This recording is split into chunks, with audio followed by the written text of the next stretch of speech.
જોરથી બોલો, આજ તો ઉત્સાહ હોવો જોઈએ. કેમ છો? આજે જ્યારે આ મોરવાડા ગામની સખી સ્નેહ મિલનમાં બધા ઉપસ્થિત છે, ત્યારે મોરવાડા ગામની બધી સખીઓને પ્રાંજલ બાબરિયાના શત પ્રણામ. આ મંચ પરથી જ્યારે હું આપ સૌને જોઈ રહી છું, ત્યારે મને એવું લાગી રહ્યું છે કે તમારા બધાના મન અચાનક વર્ષો પાછળ જતા રહ્યા છે. હું મારા કુટુંબીજનો પાસેથી સાંભળતી આવી છું કે મોરવાડા ગામની શેરીઓમાં તમારા બાળપણમાં સખીઓ સાથે દોડવાની મજા, શાળાએ આવવા જવાના દિવસો, વિશેષમાં એક સાથે બેસીને નાસ્તો કરવાની મજા ને તહેવારોમાં એક સાથે મળીને ઉજવણી કરવાની ખુશી આજે તમારા બધાના હૃદયમાં તાજી થઈ ગઈ હોય. એ દિવસો પણ કેવા મજાના હતા ને, કે ન કોઈ ચિંતા હતી કે ન કોઈ જવાબદારી હતી, ફક્ત હાસ્ય, નિર્દોષપણું અને તમારા બધાના સપનાઓનું ભરેલું બાળપણ હતું.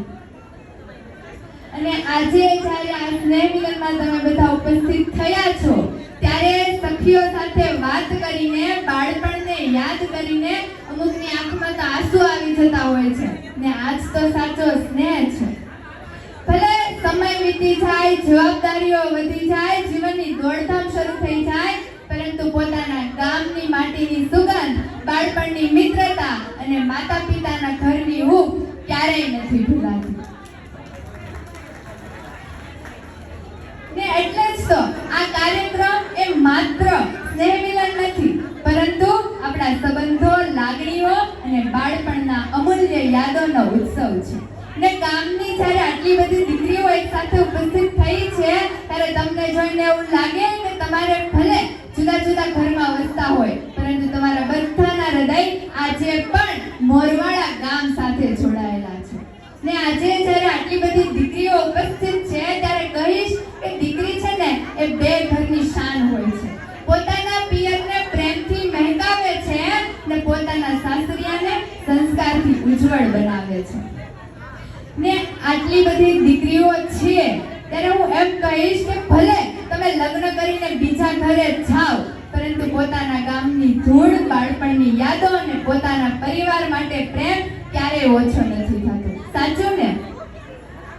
અને આપણે સૌ દીકરીઓએ આપણા ગામ, પરિવાર અને સમાજનું નામ હંમેશા ગૌરવથી ઉજ્જવળ રાખવું જોઈએ.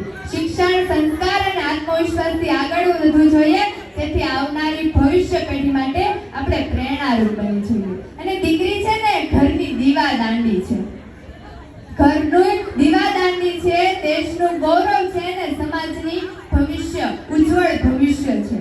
ને અત્યારે તો બધા ક્ષેત્રોમાં દીકરીઓ આગળ વધી રહી છે, પોતાના દેશનું નામ ગૌરવથી ઉજ્જવળ રાખી રહી છે. ને આપણા ગામની ઘણી દીકરીઓ આગળ વધી ગઈ છે ને અમુક દીકરીઓ આગળ વધી રહી હશે, ત્યારે આપણા સૌ માટે આ ગૌરવની વાત કહેવાય. અને આ સ્નેહ મિલન પણ દીકરીઓ એટલે કે નારીઓ થકી તો શક્ય બન્યું છે. ત્યારે કહીશ કે નારીને સબળા કે અબળા સમજનારને આપણે એટલું જરૂરથી કહી શકીએ કે એક સ્ત્રી ધારે ને તો રણ પ્રદેશમાં નાનકડી વેલ પણ ઉગાડી શકે. એક સ્ત્રી ધારે ને તો સૃષ્ટિ દેશમુખની જેમ આઈએસ ઓફિસર બની શકે. એક સ્ત્રી ધારે ને તો આકાશમાં સૌથી વધુ સ્પેસ રેકોર્ડ બનાવી શકે. ને ધ્યાનથી સાંભળજો, એક સ્ત્રી ધારે ને તો પોતાના સપનાઓ દબાવીને ચાર દિવાલની વચ્ચે રહીને જીવી પણ શકે છે.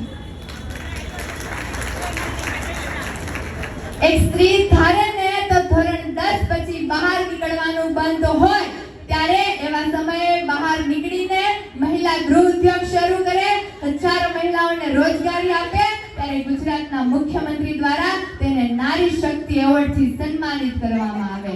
એક દીકરી, એક સાસુ, એક પત્ની, એક નારી એવું ધારે ને તો આવા સરસ મજાના સ્નેહ મિલનનું આયોજન થયું હોય, ત્યારે આવા મંચ પરથી પોતાના વિચારો પણ વ્યક્ત કરી શકે છે.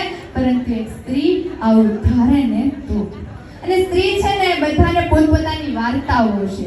મારી પણ છે ને બેસેલી બધીની વાર્તાઓ હશે, કે કોઈની પૂરી થયેલી અપેક્ષાઓ હશે તો કોઈની અધૂરી અપેક્ષાઓ હશે.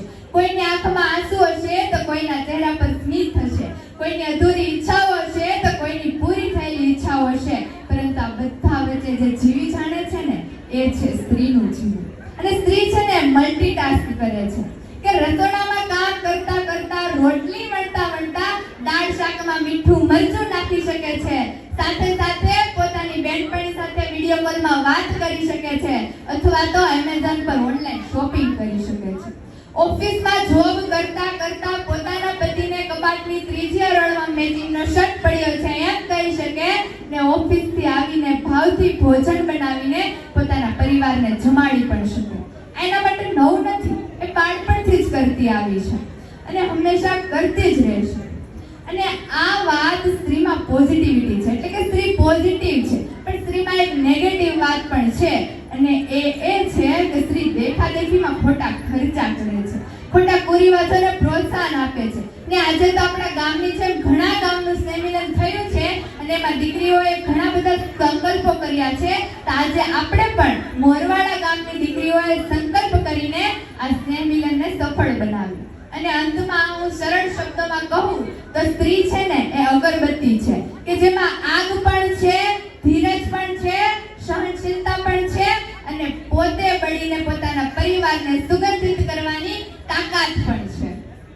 તો એ બધા મને ખૂબ શાંતિથી સાંભળી તે બદલ આપનો ખૂબ ખૂબ આભાર અને સંચાલકોનો પણ ખૂબ ખૂબ આભાર. જય શ્રી કૃષ્ણ. જય